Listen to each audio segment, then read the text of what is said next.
Hello, Chandra. Yes, sir. Hi. Good morning, sir. I put on my video and audio because I cited two persons very well known to me.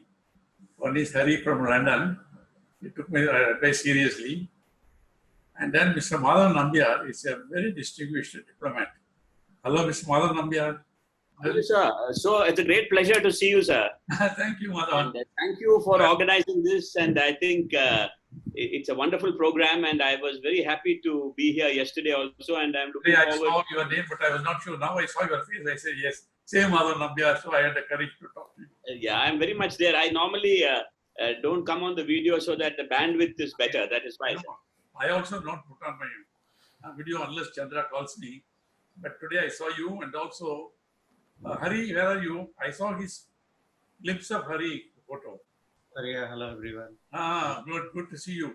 Why are you alone? What about Pavi? Busy with the children. Okay, glad. Be regular. Be regular. In the morning, so she couldn't come. Very good. Regular running.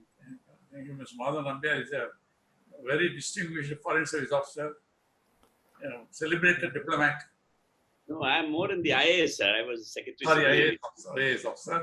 Held all key positions in the government. No, And sir. also you're in the Tatas now? Yes, I'm advisor to the chairman, sir, Tata Sons. Yeah, very good. How is your family? All well? Children are in London? All well, we are in Cochin with the mother for the Onam. Where are you? In Cochin, sir, Cochin. Wonderful. Thank you. Now, sorry, Chandra, you carry on with your program. Yeah, please, Chandra, we're looking forward to you. Thank you. No, sir. Thank you so much. Welcome, Yes, sir. Madhav, Madhavan. having come, Chandra, please don't miss it. It's amazing. It's Yes, amazing. I know, sir. In fact, I'm looking forward to every day. Okay, wonderful. Thank you. This is some different and even better than, I won't compare, but this is different and meaningful. Impact is visible immediately. Very simple.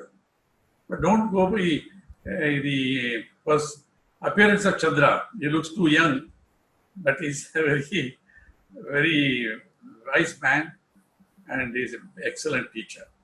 Absolutely. Thank you, Chandra. Carry on, carry on. Thank you, sir. Thank you. That's great. Thank you, Madhavanji. Thank you, Mr. Hari, and many other distinguished guests who are there. Thank you for joining our second day. So, dear friends, we all have in our brain, in the subconscious, in the second brain, our brain is the three parts. In the second brain, called limbic brain, there is a center known as amygdala. There is an area known as amygdala, which is a seat of emotional center. Emotions get activated from this place called amygdala. And it is also referred by many neurologists as fear center. So it is the responses, the neurochemicals, all of that come out from that amygdala area of the brain, because brain has various reasons, right? And so this amygdala, the fear center, why it's fear center? Because yesterday, if you're noted, 80% are the negative, stressful. They're all coming from fear. All our thoughts are either love-based or fear-based. Two things. Either it's fear-based. Everything at this deep level, you look at it. Either it's fear-based, fear of survival, fear of looking bad, fear of failure, fear of dying, fear of old age. All of those. Everything, either whatever action we do, whatever we think is all either fear-based or love-based, one of the two. They have to ultimately fall down to one of the two. And since majority is in that side, so they also consider the fear center. Now, meditators. Now, what is the fear center to do with, today our topic is health. Now, the fear center is where everything is starting. Fear center is where the moment we see a response, we see a sensory input that's coming in from the field, from the environment, immediately the sensory input is processed from the cognitive brain, goes into the fear center based on and the fear center is responding based on the past record of experiences, and then it is sending a certain amount of signal to the body to feel that fear in many ways. The fear in the form of a stress, or in the form of an anxiety, or in the form of a worry, in the form of, it'll be an emotion of some kind, either body movements or heart our face, our nostrils, whatever. There will be some kind of emotion in the body as soon as the fear signal comes out of this fear center. So brain has neurons, neuropeptides, chemical neuropeptides are released, and then that is going into the glands at the appropriate places, and then they produce hormones, and as a result, we have certain emotion in the body and certain biological reaction in the body for sure. Now, stress is nothing but sustained amount of these fearful thoughts, whether it is anxiety, depression, anger, or frustration. Everything is centered around lack of having control, fear of not having control, or fear of losing something. Everything ultimately centered around some of those. In most cases, in most situations, particularly in the work life, we get frustrated, we get angry because we feel there's no control. Simple, even a daily life. If you are at the airport, and then suddenly when you're at the check-in counter, the attendant says, "Sir, sorry, the flight is cancelled." Immediately our adrenaline rises. Because we suddenly feel that, how can I then miss my appointment somewhere else? And then that's lack of control. At this point, you don't have a control of what the situation is.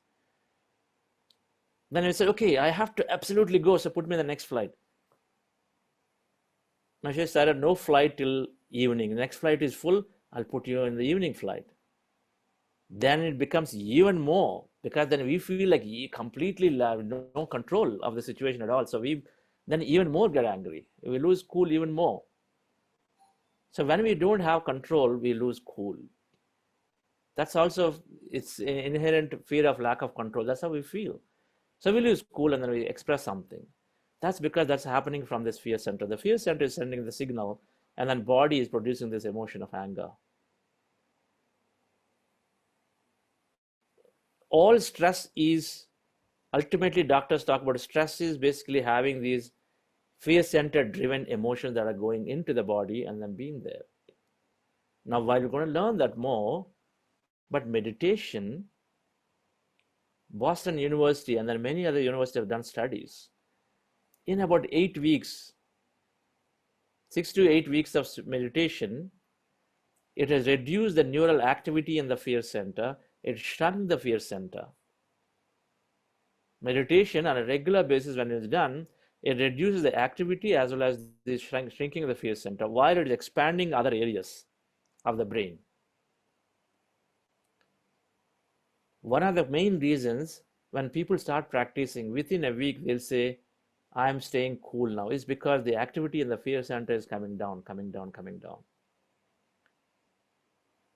6 to 8 weeks later, it is shrinking. So we no longer are the same person as before.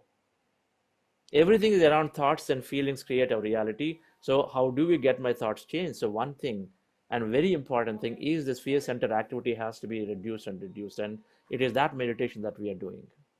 If it is so, dear friends,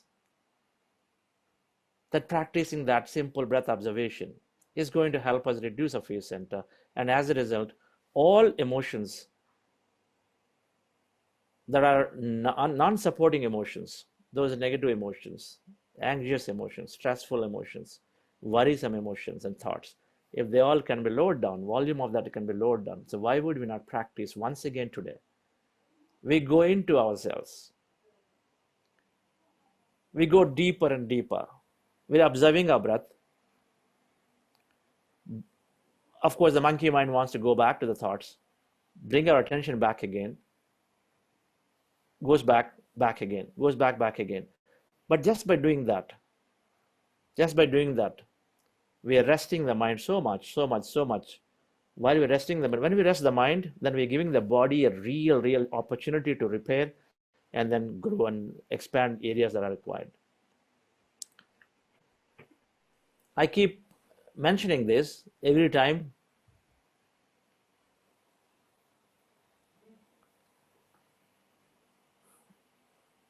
There is a greater intelligence beyond what we know. For example, in every second, 1 second, our body is producing 25 million cells in 1 second. Our body has, it's called a living bacteria. There are about 600 billion organisms are there, and that about 60 billion are our cells, and everything else is the bacteria. We are living already with this living bacteria. So with every second, 25 million cells produced, and then these cells are doing operations. Millions or trillions of operations are happening every second. Neither you nor we do. We don't keep track. Neither we know. 400 gallons of blood is going through our heart every hour, so we don't even know. So we know it. I mean, when we look at some of these deeper aspects of the body, we got to somewhere think about and say, who is powering this? Is it that accidental that is got created? Is something else is powering this? Every time we were potentially in an accidental situation, so many stories have come and said, you know what, last time that happened, somebody threw a stone, the kids were playing, that ball just hit and went out this way. It just hit, it goes through and then went this way. I was going on the road driving, and then suddenly this car came, then I don't know what happened, something came, and then we just got protected. We straight off this way, and then we were safe. So many times we tell the stories. Somebody is paying attention. We know that there are infinite of planets, infinite number of planets, stars, billions of stars are there. There are massive masses, but they're all existing coherently. How could it be so accidental? Could you all think that it's just accidental? That these billions and billions of massive mega planet stars and everything existing in unison, orbiting around each other in a perfect synchronicity and coherence. So if we start pondering these, then we have to, I'm sure you would agree with me, and then start at least exploring that there is a higher intelligence that's always paying attention.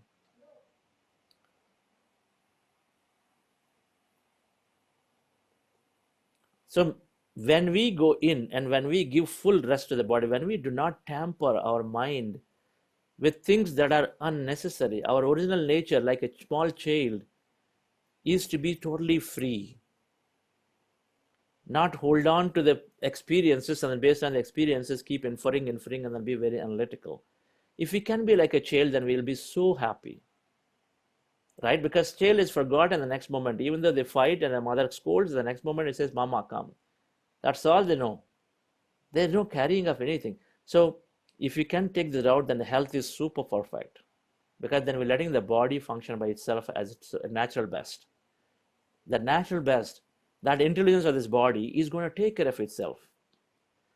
Why many meditators, when they regularly meditate, they are slowly taking away. They do not have to depend on medication. While medication has definitely required, but do you like to eat 8 tablets a day for various conditions? Nobody likes. Even doctors want to advise, avoid as much as possible, go to a holistic treatment.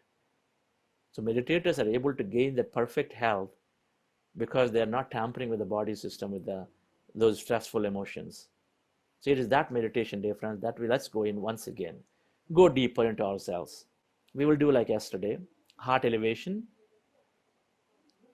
where we are feeling heightened emotion of love, gratitude, compassion, joy, adventure, any of these emotions. You see, when you express anger with somebody, what happens? That person goes away, right? There is a separation. You express guilt to yourself, then you are withdrawing yourself. Hey, I shouldn't have done that. So then you withdraw yourself. That means again a separation. So there's lower emotions where we separate ourselves, whereas these higher emotions like love, when you express compassion, when you express gratitude to somebody, what happens? Even though there may be some differences, the other person is just wanting to work with you. Pretty simple equation. So the lower emotions, higher emotions, both are there. Lower emotions is separating people, separating things. No, last time I went to Chennai, that place, oh man, it's too hot. I just can't bear it. So you have a grudge or complaint about it. It's like unsupporting emotion. So what happens? Then you are separating yourself from this place. So it's like that. The lower emotions separating us, higher emotions are making us one. If you go into the quantum physics and deep inside, we're all one, we're all connected, we're all a simple piece of energy, we're energy, and we're all connected because when there's energy, there's no boundary, then we are one. The way of the universe, and we also know our experience in life multiplies when we are more with people. The more it multiplies more when with more with people. So this heart elevation, doing that work of filling up our heart with love, gratitude, compassion for some time, makes us start becoming one, helps us to drop some differences, number one. But importantly, it's also making the brain coherent, brain get coherent faster. So I'll show some charts later, one of the days, but it makes the brain go become coherent. So get into a lower state. So that's why we'll do that heart elevation again. And then we go into a breath mindfulness meditation, Anapanasathi, for good time, and express gratitude.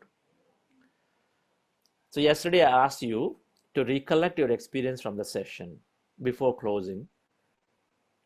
So if you remembered that, then I would like you to just think about what part worked for you, which segment of it worked well for you. You want to do more of that today. More of that meaning, try to latch on to that thing that worked for you. Whether your posture was good, maybe initially in one way, then you put some back support or something, then you felt good, then you went into a little deeper state, you felt, do that. Your emotion, for example, when you're trying to fill up, if you try to recollect an old emotion that didn't fill your heart much, see if you can change it to something else, right? See if you change it to something else. One thing you can think of is, if your most nearest and dearest person is coming to you and seeing you after like a long time, and you are meeting that person at the airport, they just went there to receive, or you're at the main door and then they're just coming in, what is your emotion like? What would you do? What kind of hug you give, and then how do you, what's the emotion? Think of that. That's the kind of emotion you want to, that's a great feeling of love and compassion, whatever that is, right? So think of any of those emotions where you fill yourself up. If it didn't work yesterday, try to change it, something, right? Gratitude time, if you're trying to express gratitude and then you're trying to stay away, and then so you didn't have a good feeling because somebody has done something to you and they can't express it. It's okay until the time you get used for practice, keep that part aside for today. And then try to fill the rest, your gratitude with the rest of the people. And then maybe slowly you have the courage to muster the courage to express that gratitude to that person too. But whatever that worked, do more of it. What did not work, try to change a little bit, right? So with that, and then every time you go in, we set an intent. You can set an intent and say, today I am going in to myself, and then I'm connecting to my deeper self. And I'm becoming one with myself, and I'm connecting to that emptiness, that energy field. Now I want to say a little bit about energy field. In my guided meditation yesterday, I said, can you feel, can you become aware of that emptiness where there is no body, no thing, no place, no time? So what does it mean? How do I feel it? First, when you're observing the breath, it's slowly becoming empty. Thoughts are coming down. So you yourself will know that generally you're not thinking of anything.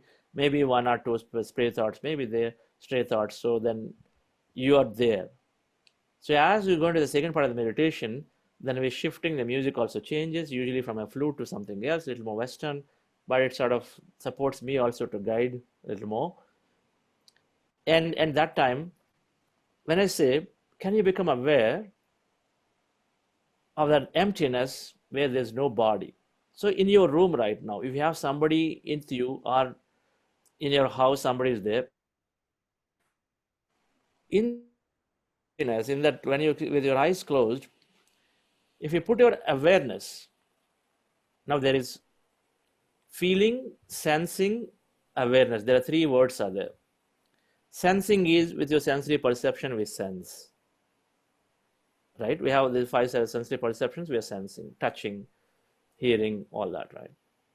Now, feeling is once you perceive something, then you have a feeling which is the way interpreted by the cognitive brain on one side, and then the body also responds on the other side. For example, if you hear a nice music, your heart might, from a fast beating, it might just slow down and then relax, right?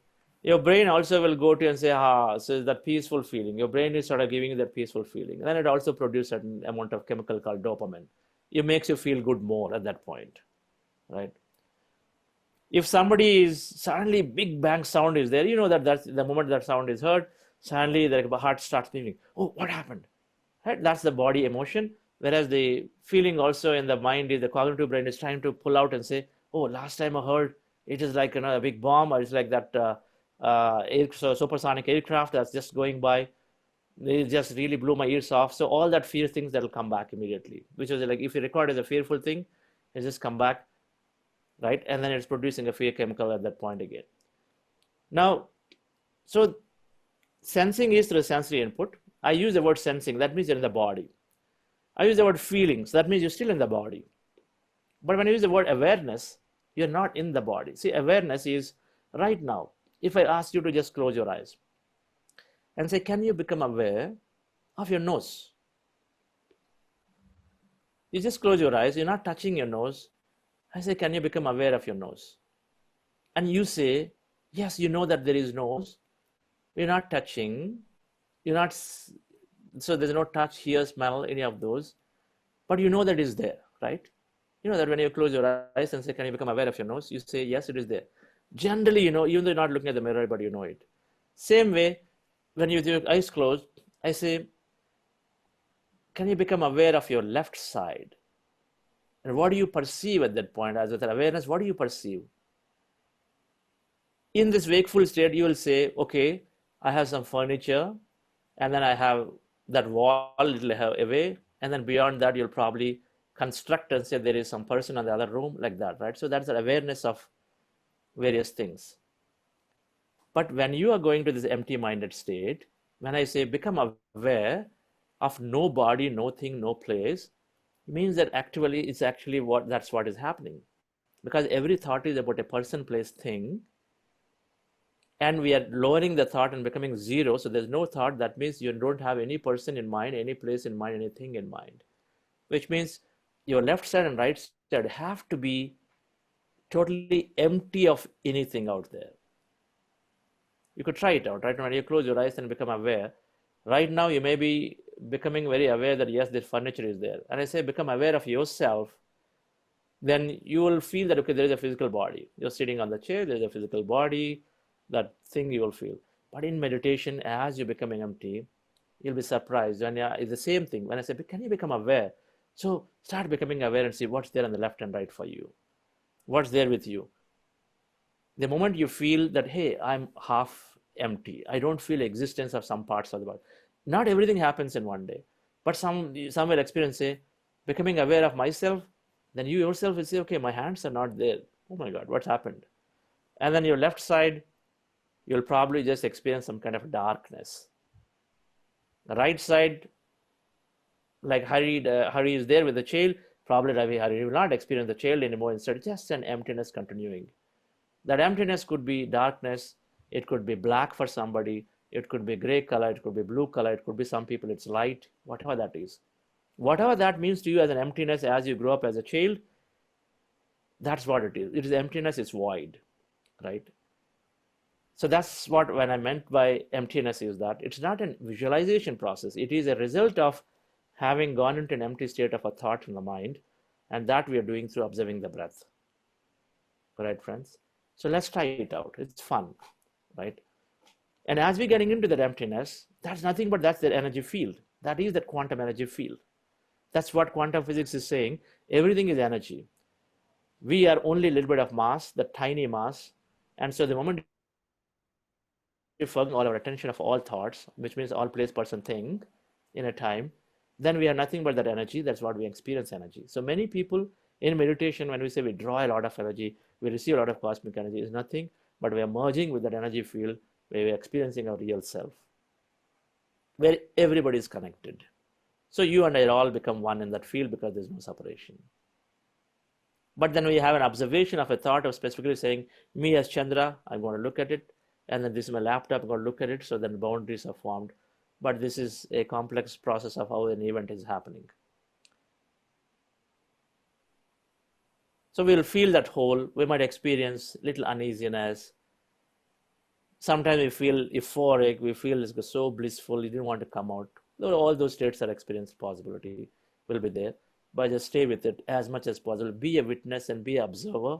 Because in meditation, one of the things we are doing is taking our analytical mind completely out. Our subconscious mind, conscious mind, there is in between the analytical mind. Consciously, you're paying attention to me right now. This is that cognitive aspect of it. Yeah, this is good. But this analytical mind in between is always holding us off, always wanting to reason. What am I doing? Am I thinking now? How could I be feeling this way? I'm not even saying it. We start analyzing in the meditation. We got it. That it's a goal to not analyze. Of course, it comes with practice. It's a goal to not analyze, become a witness, become a sakshi of not just observing that. So that's the goal, right? Whatever you experience, be a witness. The moment you realize you're thinking, come back to observing the breath. When I'm guiding, if you don't follow my guidance, it's not necessary for Anapanasathi meditation. Instead, you need to be with the breath. Slowly, breath becomes lighter, shorter, and becoming empty. Then you go into the other side. Now, as your empty state, some people will be able to consciously are awake, and so they're able to follow my guidance. Then it'll help you to go deeper. But some are in some kind of trance state. You know that some background, some kind of music is happening, some voice is coming, but you don't know what it is. That means you're in a nice trance state. Don't break it and come back to try to consciously pay attention to me. When you know some background music is there, you are in that state. Some guidance of mind is coming. Good state to be in. That means you're in a good state because you are not actively in any thought state, but you know something like this vaguely happening. That means you're in a trance state. You're going into the trance state. Continue that meditation that way, right? My guidance for Anapanasati is only to take us deeper. But if you're already deeper, you don't need to break it. That's really what I'm trying to say. All right, friends? Chandra, Yes, sir. I'm happy to see some young children also participating. Yes, sir. There may be some newcomers. Can you explain what the basics of this in-breath and out-breath? Yes, sir. Yes, I'm talking. Sorry for the So interruption. thank you, sir. Yes, always we do this. Yes. So the Anapanasati meditation. So let me put a slide. So and then explain what's the posture and then what we do for it. So for those of you new, we are doing breath mindfulness meditation. Our goal in this meditation is to empty our mind. We are body, mind, and energy complex. We are body, we are mind, we are energy complex. Mind is mind as well as intellect. So we are body a little bit, we are energy full, according to quantum physics. We are 99.99% energy, but we are only 0.0% matter. Our mind is interfering because we have so many thoughts, thousands and thousands of thoughts, that is completely interfering in understanding our real inner nature. So during meditation, you want to rest the mind. So you want to rest the mind. Resting the mind is nothing but emptying the mind of all thoughts. So our goal in meditation is to empty the mind of all thoughts. When we empty our mind of all thoughts, then we start experiencing our largest self, which is this infinite, unlimited energy field, which is that consciousness that we call, which is always paying attention to everything we do. And so we become one with that emptiness, that energy field, by resting our mind completely. And the most simplest way that is done is by this breath mindfulness meditation. The posture is what you see there. You cross your feet, cross your fingers into fingers, close your eyes. If you're wearing specs, remove the specs. Also, any smartwatches not required. Anything that's going to disturb us, you cannot required, right? No alarms, nothing. So close your eyes with the specs removed. Cross your fingers into fingers. Rest the hands comfortably in your lap. Sit on the chair or floor, no problem. And then cross your feet at ankle. That's the posture. And then the process is to observing our normal, natural breath. Okay? No manipulation of the breath, no forceful inhalation or exhalation. Only you close your eyes and just observe. Take any point on the nose, anywhere. whatever is comfortable, and see that air is going in and coming out. Breath goes in, breath comes out. Breath goes in, comes out. You just observe like that. And as you observe slowly, for some people, the breath will become shorter, lighter, shorter, shorter, shorter, lighter. And then it will be a point where it may not appear that it is there. That's the time you are totally, as you're doing this, on the other side, mind is also getting empty. That is an equation. When you're totally focused here, mind has nothing else to do, and so mind is completely getting empty very, very naturally, easily. And so there'll be a point where you would not even feel the breath, and so that's the time you become totally empty. So that's called crossing over to the other side, where you're knocking on the doors of this quantum field. So you're going to the other side. Now, in the process of while observing, most of the time we go off into thoughts. We keep thinking again and again something or the other. And so the moment you realize that you are thinking, come back to observing the breath. Once you go into thought, 1 minute, 2 minutes, 3 minutes, 4 minutes might pass, because we might just be doing our dream, right? When we're worrying about a problem, it'll go on for some time. But the moment you understand it, don't be harsh on yourself, because it's a normal process. When we're doing meditation, it's not expected that you are going to be totally empty, neither on day one or after 20 years. Thoughts will always be there, because we're living in the society, we are in this place. So thoughts will be there. All you have to do is to bring your attention back to the breath. Again, few seconds, you will be able to hold on. If you are doing minutes, you are great, right? Doing few seconds, wonderful. You'll be there for a few seconds, attention there, and then it just pulled away into the thought again. Then bring it back. Goes, bring it back. So that's all we have to do. The whole duration of the meditation, you have to keep putting your attention onto the breath. Don't fight the thought. Don't hurry yourself. Don't say, I have to somehow get rid of this thought. Don't use those. Don't try to fight and say, I have to suppress the thought. Don't say that. Instead, do this simple work, which is bring the attention back to the breath. Thoughts are there. They're friendly. They're natural. So bring it back to the breath and keep doing that. Right, friends? That is the simple breath meditation. When you're doing that, I mentioned many experiences can be seen. You may feel something in the body of various kinds. Observe them. Don't interpret them. Don't analyze them and say, why is this pain coming here? What am I doing? Am I doing right? Just stay with it. That process is simple. And then continue to observe. Your body may become heavy, lighter, tingling sensations. You might see colors, visions, feelings, sweating. Any of those might happen. Continue with it as long as you can, right? As long as you continue with it. And you are going to break it only when you feel like it's so uncomfortable for you in the body. That's when you want to break it and then break it. But most people are just going through it, right? All I'm saying is, any experience you get, stay through it. It's all normal. But before we do that, we are doing this heart elevation process. This process is simple. This is to go into an empty state of mind much faster. So you cross your, you keep your hands on the heart like that. Need not be, you don't have to sit in the floor. You sit on the floor. In the chair is fine. Same cross-legged posture. And then keep your hands on your heart. And with the eyes closed as before. And here, you rest your attention not only on the breath, but also on your heart for some time. You do this for about 5-6 minutes. So rest your attention on your heart as well as on your breath. That means you're observing heart and observing your breath.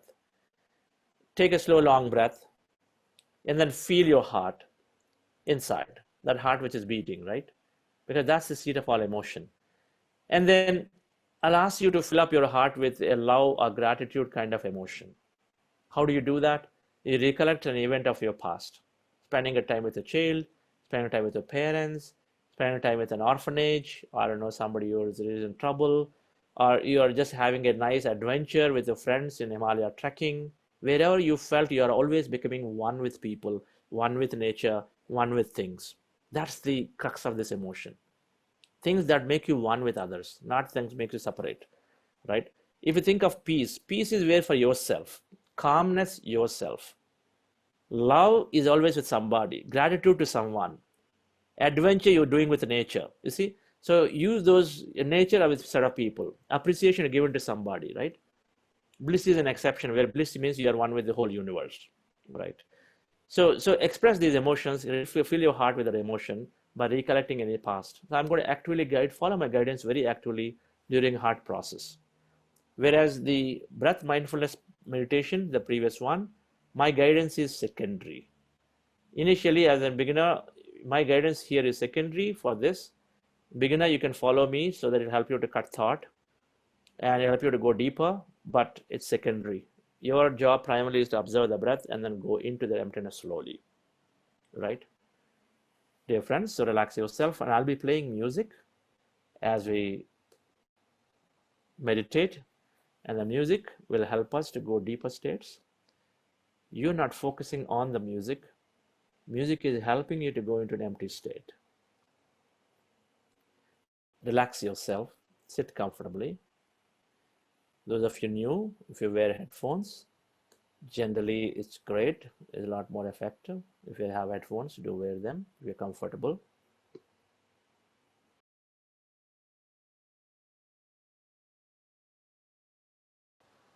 Wonderful, dear friends. We went a little longer than yesterday. So you did 40 minutes yesterday, but you did 50 minutes today. Just with that little bit of practice, it can easily extend. Meditation is a process to be enjoyed, like that cooking.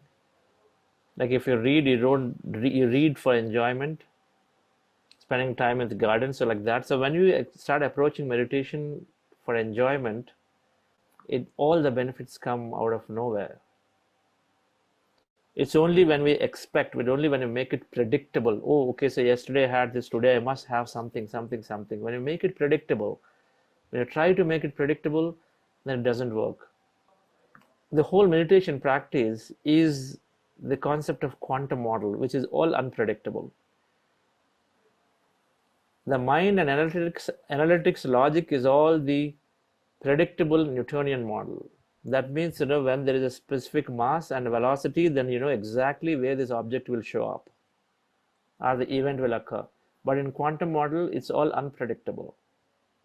There's an infinite field of possibilities and anything can happen anytime. So we move away from a linear thinking to a radically quantum thinking, that we're very open, that anything can happen anytime, right? Suppose somebody wanting to say, get in promotion in the company. The normal thinking is, I'm here, another position is there, another position is there, another position is there, so it'll going to take average 3 years per position, so it's going to take 9 years for me to get there. That's linear model of predictability based on the past. Whereas the quantum model is saying, who knows? Can you and I tell that tomorrow it's not possible? In the next 1 month, some change happens, like COVID, where everything got changed, that they find most pressing need for your skill, your thing, and then they suddenly say, hey, come take up this project, and then you become so visible in the company that in 1 year you become that superstar. So it's possible, right? Because nobody can say it's not possible. And if thoughts and feelings create a reality, the question really is about, what do I want to latch on to? Do I want to latch on to a possibility that will support my wish and dream? Or do I want to latch on to a possibility that makes me think all the time that it's only linear, it's not possible, it's not possible, it's not possible? How is it okay? We have to spend the 10 years before I can think of myself to be in that position. Because that's past. But if quantum physics is always about where you put your attention is what manifests, so then why would you not put on a possibility that can manifest for us? Because you and I know that with no certainty we can tell it's not possible that next month you can become that. Nobody can tell that. We know that. Nobody can tell how long we can live. Neither do we can tell whatever we take up, how it's going to show up. We think that we have full control. Yes, it's important. It's important to execute your plan. But at the same time, we have to totally be open to the possibility of anything can happen. But meditation is helping us to be that. While we may know the concept of meditation, because it's lowering the analytical mind and reducing the barrier of the analytical mind to constantly wanting to analyze and only then want to believe, then it is saying, hey, look, while that is an analysis, but it is also possible. It is opening up to the possibility, something that a feminine emotion so easily wants to put the logic aside and then understand, be open, that because all of us know anything can happen anytime. So that's really what it is. The reason when we say something is miracle, what is miracle? Something that you can't explain through analysis and logic, something that happens suddenly out of nowhere. And then many meditators say, I'm having a lot of miraculous life. It's because they're open to the possibility. That's all. They thought about it, they left it, they opened the possibility, and then it shows up. You just have to experiment this. And this meditation, dear friends, today when we are going into that state of emptiness, then we are with that field of unpredictable field. If you spend a lot of time with a musician, music teacher, and then take the knowledge, then slowly, you'll acquire that knowledge of musician, right? And then you are with that person and the practice that you become that musician. Same way, the longer time we spend with this quantum field of emptiness, the more we become of it, and then the more we take what it can give to us. That's really what it is, concept. It's just like that. Wherever we spend our time, that's what we become. So the more time we spend here, the more we become of that. Any one or two sharings that we can hear today? Anybody would like to share your experience? Somebody new want to share? Thank you for all the senior masters to understand. I'm sure we all have always something to share. I think he's Madhav Nambia. He Okay. wants to say something, we are not able to hear him. You can advise him how to. I just Yeah, now wanted. we can hear you. Yeah, Yes. Chandra, I just wanted to thank you. It was very clear and very calming, and I think you went about it very methodically. So I think it's a great learning. Thank you very much. I just wanted to thank you for this. It was very, very interesting, informative, and I think really helps us. And thank you, sir, Mr. Karthikeyan, for having facilitated this. That's all. Oh, thank you. Chandra, actually, I'm not able to see in this format everyone who is participating. I'm sure there are equally eminent people, but Mr. Nambiar is one of the most eminent personalities in the country. He held the highest position in the nation, and he is very spiritually inclined. He is a visiting professor to Harvard or Oxford University, and he has been on many of the boards, Tatas and all that. And Mrs. Nambiar is a great musician, very highly spiritual family. I see, this time I see a lot of young children sitting. I keep watching also, they are sitting in meditation also. Yes, sir. What a great blessing for them. At this young age, if they can come into this, their life will be transformed. Smrita Prasad, you wanted to share something? Yeah. Hello, sir. First We of can't all, hear you, ma'am. We got to be louder. Is it audible now? Yes. Okay. First of all, sir, very, very, very thankful to you, sir, to conducting such a beautiful session. And it was a really great experience of my life. So I have never done the meditation before. I joined your session in the month of July. This 40 days meditation session. One of the masters have recommended me. So I joined in between. So today I completed 40 days of continuous meditation of yours. And sir, experience part, frankly speaking, sir, I was going through a very bad stage. My mental condition, my health is not at all supporting in the month of June, or before that, you can say. I won't be able to sleep properly. I have lots of twitching problem. I have various multiple pains in my body. I'm always stressed. Even I have gone through anxiety problem as well. I have taken the medication and everything, but still it was not working out. But the time I started meditation, I can't tell you, sir, every problem, one by one, I'm come over with everything, and I'm feeling so great, sir.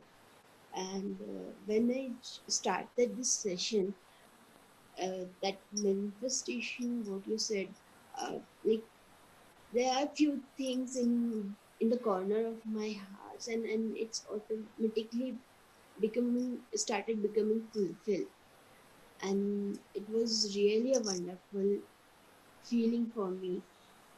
And from that point, I used to share inform all the people, you must have to join such session, it will be really helpful. And yes, my sister has also joined this session, and she's also continued following your events. Even few of my friends also has joined. Yes, sir.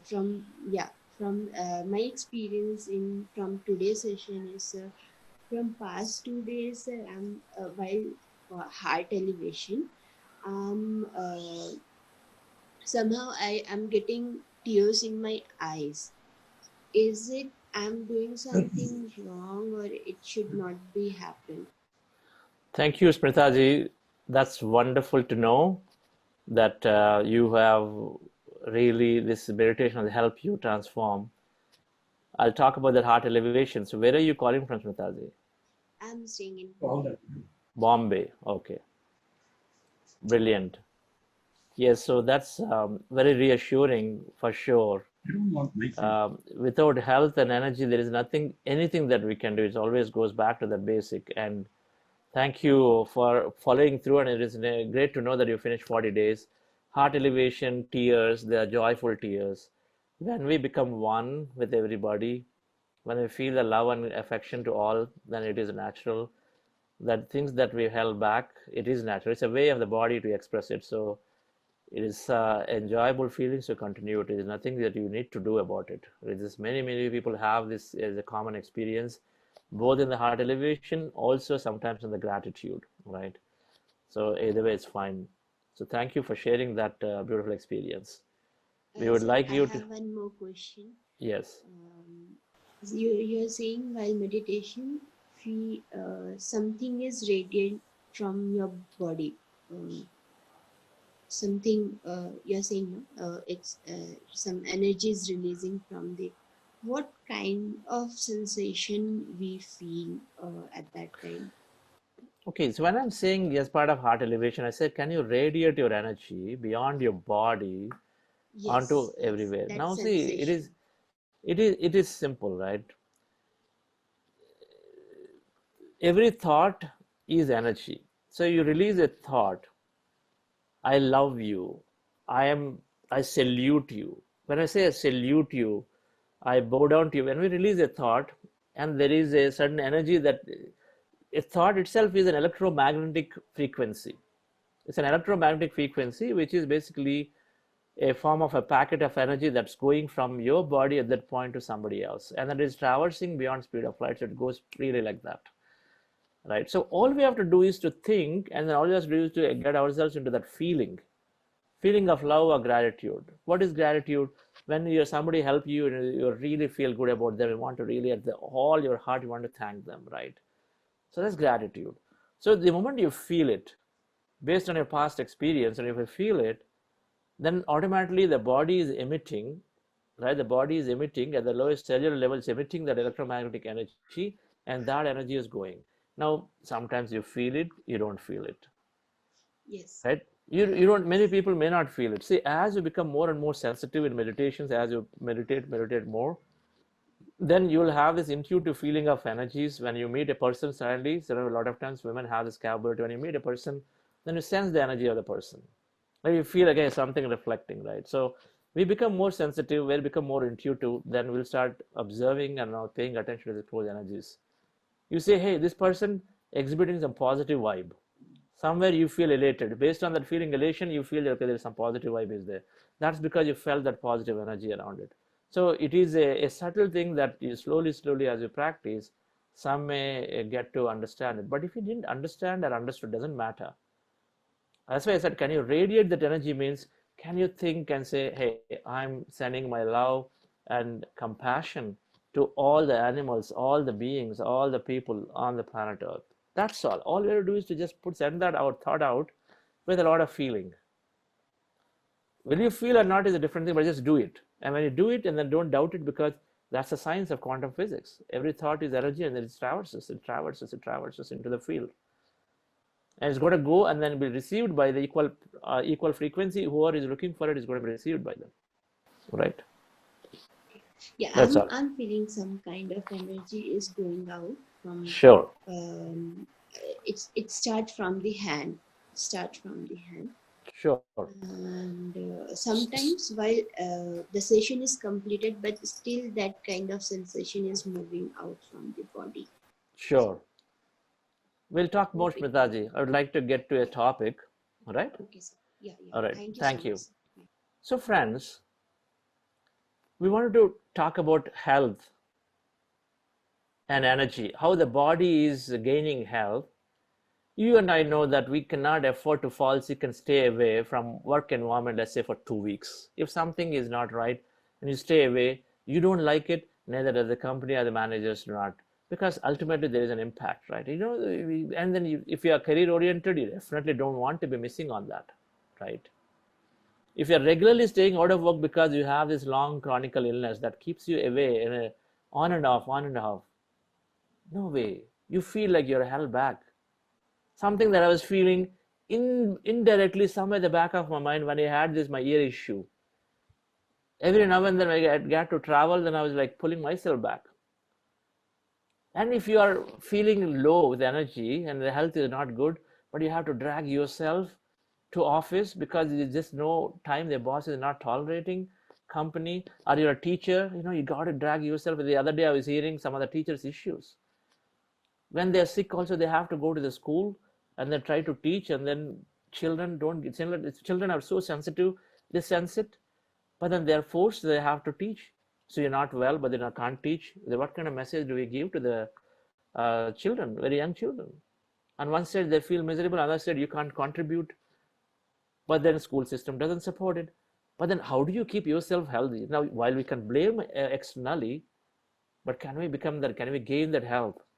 Like Smritaji is saying, can we gain that health? Many people.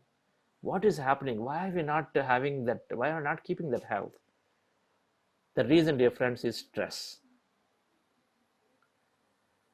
Stress is about our continued moods, our continued tempers of bad temper, low temper, negative tempers and negative moods for a longer time of the past memories.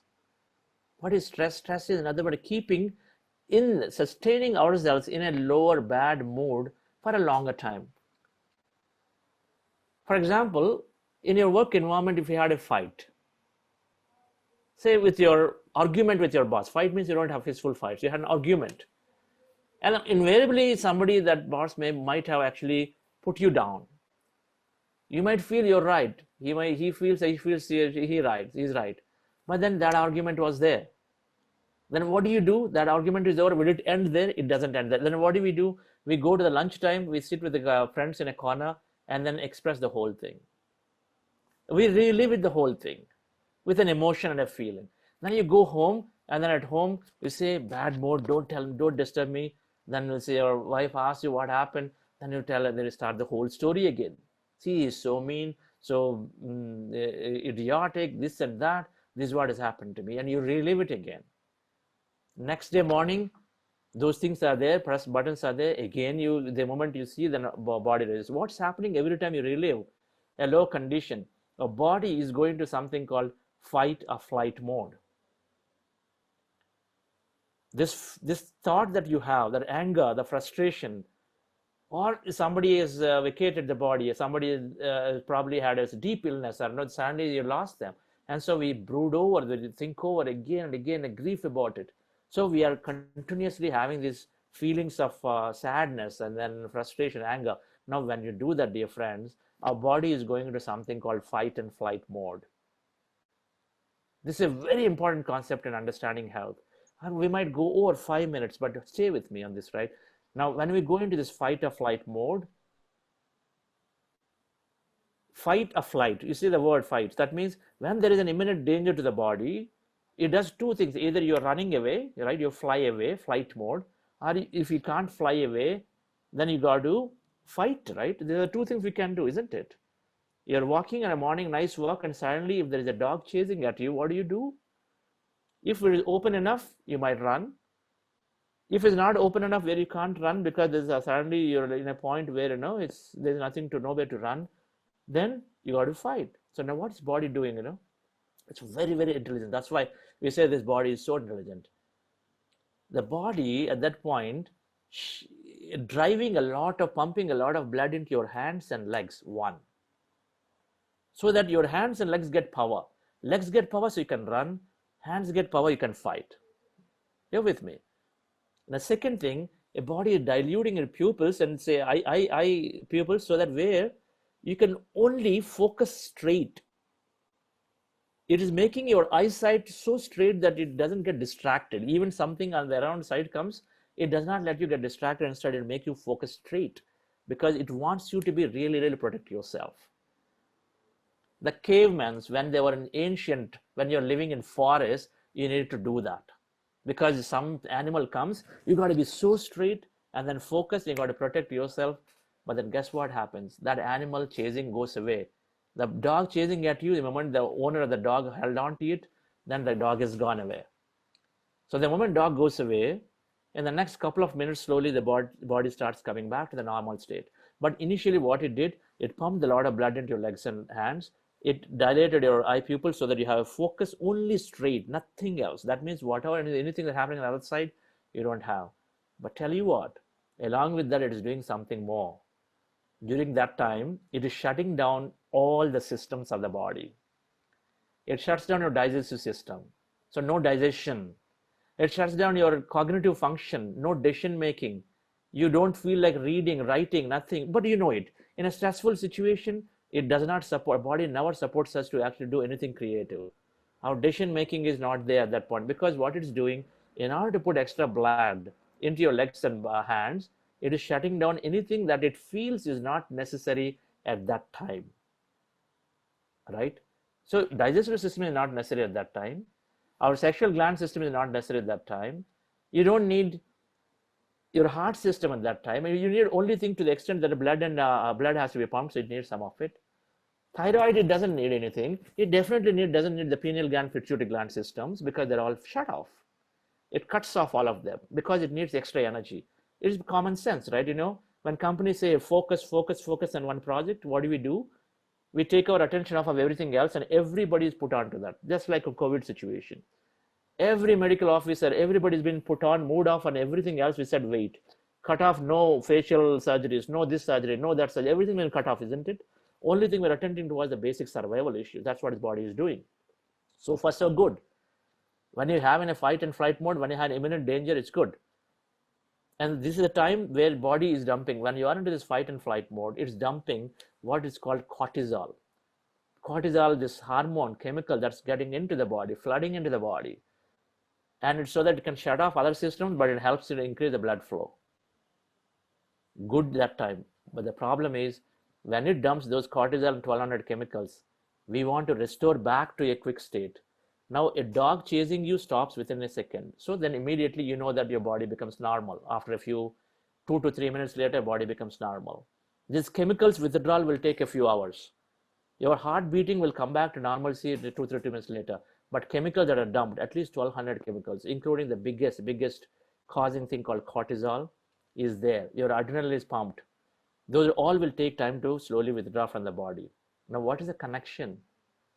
So while body has the design, now every time we had these temperaments, every time we had these moods, every time we had this anger and frustration, and we continue to live with them throughout the day and the next day and the next day and the next day, guess what we are doing? We are moving the body into the same fight or flight mode. You are moving the body into the same fight or flight mode, but just by worrying about things of the past again and again, even though you can't do anything about it. Forget about thoughts create reality. I'm talking about physical body right now, right? So when you move the body into the same fight and flight mode, you're keeping in that, it's called the stress. You're keeping in the stress mode where it is in that fight and flight mode throughout, what, 1 day? No, 2 days, 3 days, 4 days, 5 days, continuously.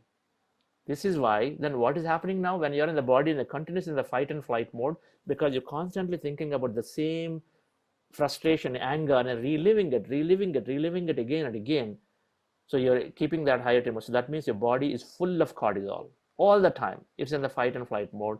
So friends, as a result, we have very poor decision-making capability at that time. We make total mistakes. You are in that anger mode, you got to still make a decision, you do something very nasty. It's going to impact potentially an executive, it's going to impact a lot of people because of one decision. Okay, that's cognitive decision is not there, but then your digestive system is shut off. Your thyrox is shut off. Thyrox is not even getting produced. Your enzymes are not proper, so you're not even able to digest now.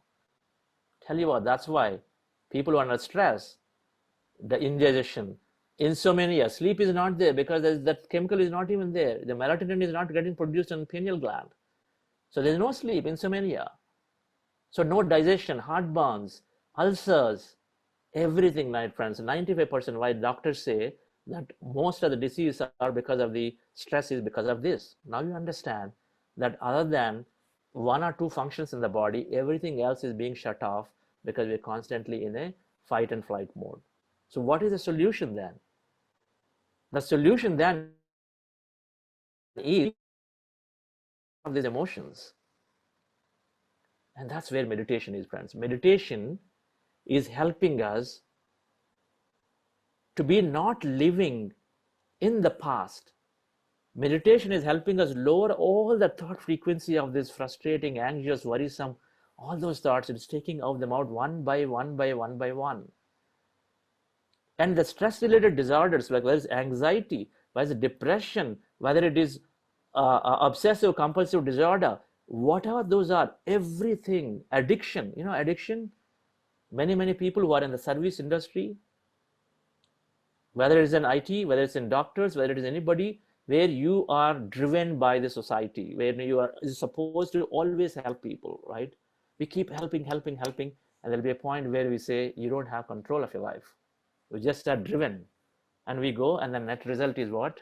We feel like lack of control. When we have lack of control, then we're looking for something external. The craving comes in, then we go and then eat a lot of foods, people gain a lot of weight, or we go into that alcohol, the drugs and this and that, we go into that, and we just feel something outside which is going to numb ourselves. The addictions come. It's all because of the stress of not having control. When we meditate, dear friends, it is naturally bringing that volume of the thought low and low and low. First thing that is seen.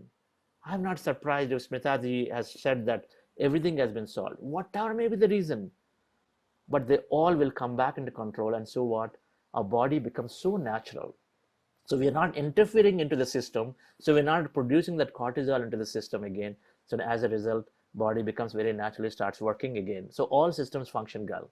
We don't need to do anything more. We just have to let it function normally because it's so intelligent. If it can produce 25 million cells a second, I'm sure you and I agree with me that it can take care of itself. We just have to let it be what it is. And which means that we have to take away from all the negative thoughts. Where things have happened. What can you and I do? This lack of understanding is why we keep worrying about. If we knew that there's so much life beyond life, we'll never worry about death. If you know there's nothing called old age, old age is really the way you think, we'll never worry about old age.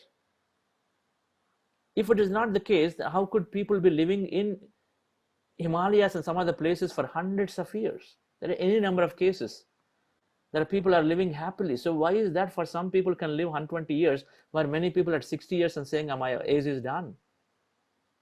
So if you knew that anything is possible based on our thought and feeling, then we don't worry about old age. If you knew that fear of failure is merely in our mind, Thomas Alva Edison, for example, if we knew that, okay, I'm failing as the greatest scientist, we wouldn't even have this bulb today, and neither will be talking. The story goes that he has failed 1,000 times, so many times he failed, but did he consider it a failure? No, he didn't have the fear of failure. He wanted to continue until he succeeded. Because every time he learned something. If you knew that every experience is for learning, not for, because failure is coming because people are around us are telling you, hey, don't screw this up. Don't do this. You're wasting time, you're wasting energy, wasting resources. This is the thing we hear. And then as a result, we're discouraged we think that we are a failure because somebody tells us. That fear of failure, we start living for others, so we have this fear of failure. Fear of looking bad.